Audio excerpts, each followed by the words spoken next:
All right, this is part 2, or if I can merge them together, it's just a few minutes later in part 1. I'm using regular spaghetti. You can use basically any noodle. If you want to make this a one-pot dish, you could very easily just do, you don't need to even necessarily use just a regular noodle. Let's put the pasta in. I'm gonna use what's left in this box. They say that a box serves about 8. For us, I find that's pretty accurate. For you, it might be more or less.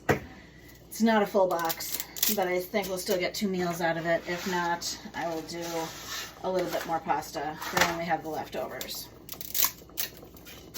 Now the water is really starting to bubble more. You can see, since I'm using a smaller pan, I'm breaking the spaghetti noodles in half. You don't have to. It just, they fit a little bit better doing it that way. So, pasta's in there. You want to give it a little stir. You don't want the noodles to stick together. It's easier to stir it after it's been cooking for a little bit because their noodles are softened, but you don't want them to stick. So periodically throughout here, I'll keep giving them a little bit of a stir and then putting my wooden spoon right back across the top of the pan. Putting the wooden spoon across the top of the pan means that when I get to a full, really rolling boil, it's not going to boil over and bubble out onto my stove because the wooden spoon prevents that. So about this time, I'm also going to add in the full jar of sauce. Whatever jar you're using is fine. I'm using Bertolli because we like it. It's got a good flavor. The traditional marinara is pretty smooth. It doesn't have big chunks of tomatoes, which I like, but not everybody does. So, and then just give it a nice stir together. I did turn off the heat for a little while the pasta was coming to a boil, but if this had been seamless, I would just at this point turn the heat down. The sauce is going to come to temperature really quickly, probably in less time than it'll take for the pasta to boil, but so it doesn't need a lot. I have it on about 3 right now, and that'll be plenty. You can keep just kind of putting the jar on, shaking it upside down to get a little bit more sauce out. You can even just put a little bit of water in the bottom of the jar. Give the jar a shake.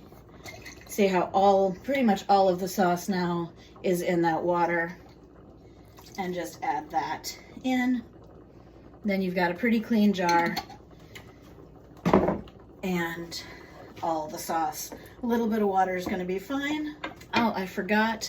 I often will salt my pasta water just a little bit because, again, salt is a flavor enhancer and it's going to enhance the flavor of the pasta. Giving it another little stir. The pasta is starting to soften a little bit, but it's still pretty thick. And really, you're just letting the sauce come up to a bit of a simmer, blending it with the meat, letting the flavors meld while your pasta's cooking. And that's all you're doing, is just giving it each one a stir every now and then and just letting it come to temperature. Again, just keeping that pasta, let it move a little bit. It's starting to soften a little bit more. It generally takes 8 to 10 minutes for the pasta to cook. It says 10 to 12 minutes. I don't think it takes 10 to 12 minutes, and I really don't like a mushy pasta. So 8 to 10 minutes is usually where I do it. I did not time it because you'll be able to tell when your pasta's done. I'll show you how to tell when your pasta's done. If you wanted to add vegetables to this, I'm not today because I don't have any spinach, and it would be delicious. I just don't have it. You could kind of give take a bag, maybe a couple of handfuls of raw spinach, so the actual spinach leaves, give them a wash and dump them in here. and stir it together. Again, you might need a little bit of water, but not much. Spinach has a lot of water. And then you just cover it up. Spinach cooks in 2-3 minutes tops. So you would, cover it. And again, you want, if you're cooking something in here, turn your sauce up so it's hotter, and then dump a handful or two of spinach in, stir it in really well, cover it, let it cook for a few minutes, and then you've got some extra vegetable in here. The tomato sauces are ready. I'm going to give you some vegetable at least, but you can always do more with that. We're going to be eating the spaghetti tonight with salad.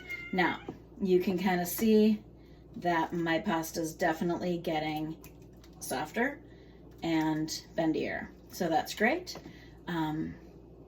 It's not going to be long now before it is done cooking. I'm going to turn this up just slightly, just to make sure that my sauce is nice and hot when we're ready to eat. Okay, now my sauce is starting to simmer a little bit. I can see little bubbles starting to form on it. That's great. My pasta's looking really good. See how soft that is? I'm gonna just grab a noodle, break it in half, and look at it.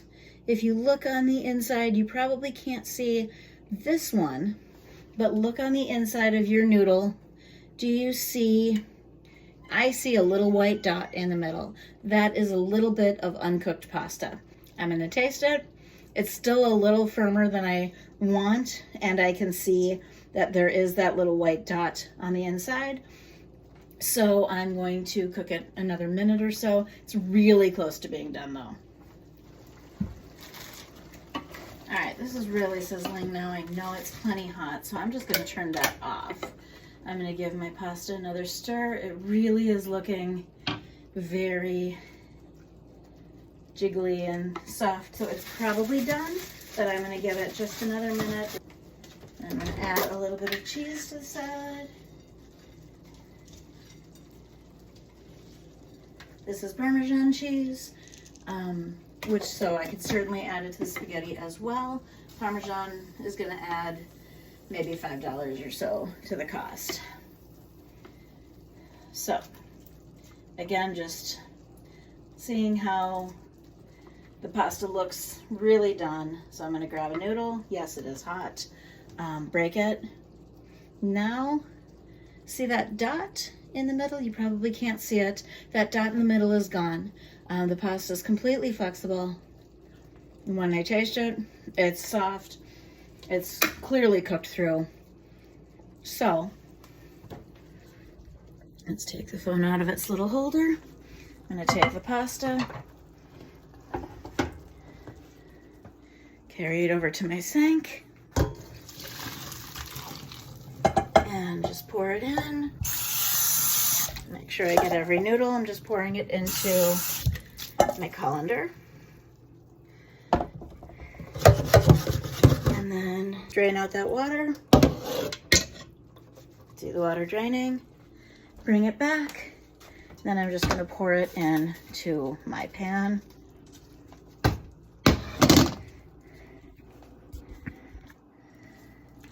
Now I'm going to stir it all together, and it's ready to eat. Because I cooked enough pasta to have it for multiple meals, that's why I just poured the pasta straight in the pan. If you want to cook fresh pasta each day or something, serve the pasta on each plate and then add the sauce to each plate. Now, all I'm gonna do is take a tongs, or you can still use your spoon, add some spaghetti to each plate, and you are done. So, you made spaghetti and meat sauce. Enjoy!